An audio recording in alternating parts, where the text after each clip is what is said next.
मेरे अज़ीज़ दोस्तों, आप सबको NAQ TV4 पर खुश आमदीद। मेरे अज़ीज़ दोस्तों, आजकल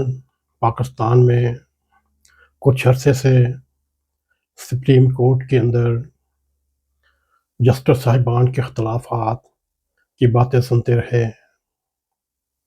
और अब ये लड़ाई खुलकर सामने आ चुकी है। मेरे अज़ीज़ दोस्तों, ये लड़ाई अना की है, ये लड़ाई पावर की है। बात सिर्फ इतनी है, काजी फायज ईसा ने लाहौर लॉ चैम्बर को चैलेंज दिया और उनकी राह में रुकावटें खड़ी करनी शुरू की। मेरे अज़ीज़ दोस्तों, इमरान खान तो एक मोहरा था जो इन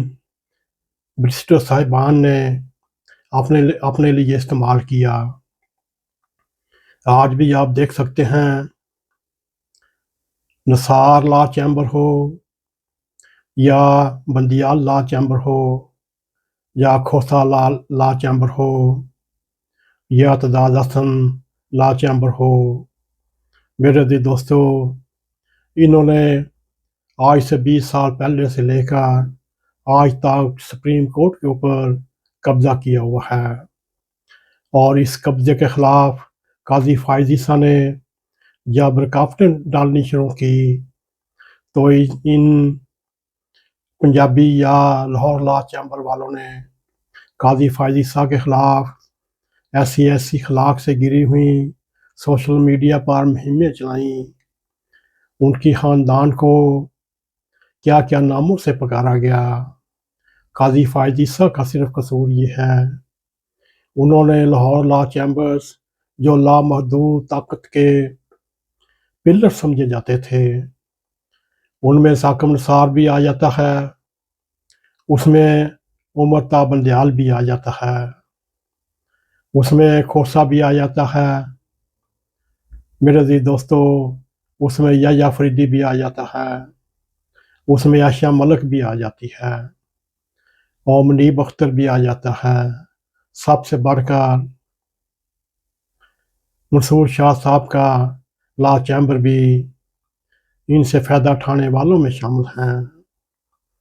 मेरे अज़ीज़ दोस्तों, बात सिर्फ इतनी सी है, काजी फायज ईसा ने इनकी ताकत को चैलेंज किया, लाहौर लॉ चैम्बर की मोनोपोली को तोड़ने की कोशिश की और ये फिर आप देख सकते हैं, आए दिन कभी एतजाज़ हसन सुप्रीम कोर्ट में कोई ना कोई दरख्वास्त लेकर चले जाता है, कभी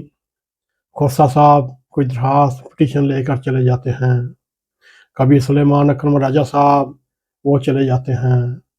कभी अहमद खां जो 7-8 किताबों के मुसन्निफ भी हैं और कानून के मायानाज कानून दान भी हैं, उनसे सियाना आदमी कोई नहीं हो सकता, मगर वो भी अपने लॉ चैम्बर की साख और ताकत को बचाने के लिए काजी फायज ईसा की अदालत में आज शरीक हुए और उन्होंने भी ये मुतालबा कर दिया, काजी साहब आप हमारे केस नहीं सुन सकते। मेरे अज़ीज़ दोस्तों, असल बात सिर्फ ये है, ये कोई 8 जजों के फैसले का केस नहीं, ये 3 जजों के बेंच का मसला नहीं, ये इस वक्त जो सुप्रीम कोर्ट में लड़ाई खुलकर सामने आ चुकी है, असल में ये लड़ाई सिर्फ लाहौर लॉ चैम्बर्स की तरफ से ये लड़ाई लड़ी जा रही है। वो किसी तरीके से अपनी ताकत, अपनी पावर सुप्रीम कोर्ट में बहाल करना चाहते हैं और अपनी ताकत रखना चाहते हैं। उसकी राह में सिर्फ काजी फायज ईसा रुकावट है। मेरे जी दोस्तों, अफसोस की बात है, ये मोनोपोली तोड़ने के लिए काजी फायज ईसा के पास 1.5-2 महीने का टाइम है और हम ये लगते हैं काजी फायज ईसा इस लड़ाई में भी हार जाएंगे अगर अल्लाह ताला को मंजूर हुआ और अल्लाह ताला कोई ना कोई सबब लगाएगा, इन लाहौर लॉ चैम्बर वालों की ताकत और मोनोपोली को तोड़ेगा। मेरे अज़ीज़ दोस्तों, इनकी मर्ज़ी से सुप्रीम कोर्ट में जस्टिस आते हैं ان لا چیمبر کی مرضی سے ہائی کورٹ میں ان کے پروردہ وکلا جسٹس بن جاتے ہیں، چاہے وہ اسلام آباد ہائی کورٹ ہو، چاہے لاہور ہائی کورٹ ہو۔ میرے عزیز دوستو،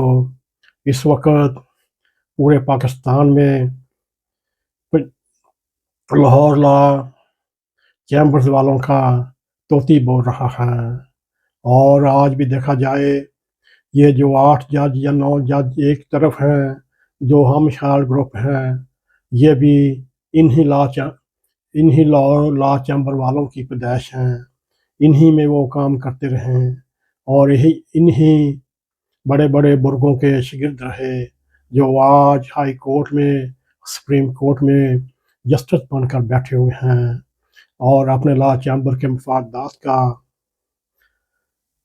حفاظت کرتے ہیں اور اپنے لا چیمبر کے مفادات کو فائدہ پہنچانے کی ہر وقت کوشش کرتے ہیں۔ میرے عزیز دوستو، اصل میں بات یہ تھی، آج ہم نے یہ سوچا کیوں نہ آپ کو بریکنگ نیوز کی صورت میں اس موضوع پہ ہم بھی کچھ عرض کریں، کیونکہ جتنے بھی پاکستان کے سکے بان، مایا ناز اینکر، کالم نگار، انہوں نے اس طرف دھیان نہیں دیا۔ ہمارا آیا دھیان اس طرف اصل لڑائی لاہور لا چیمبر اور قاضی فائز عیسیٰ کے درمیان ہے۔ میرے دوستو، دیکھتے ہیں ان میں کون فتح یاب رہتا ہے،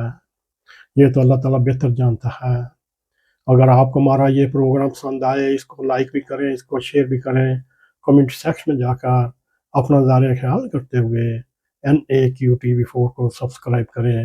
اور جاتے جاتے بیل آئیکن کو کلک کریں تاکہ ہماری آنے والی ویڈیو آپ تک پہنچ رہیں۔ اسی کے ساتھ ہمیں اجازت دیں۔ السلام علیکم ورحمۃ اللہ وبرکاتہ۔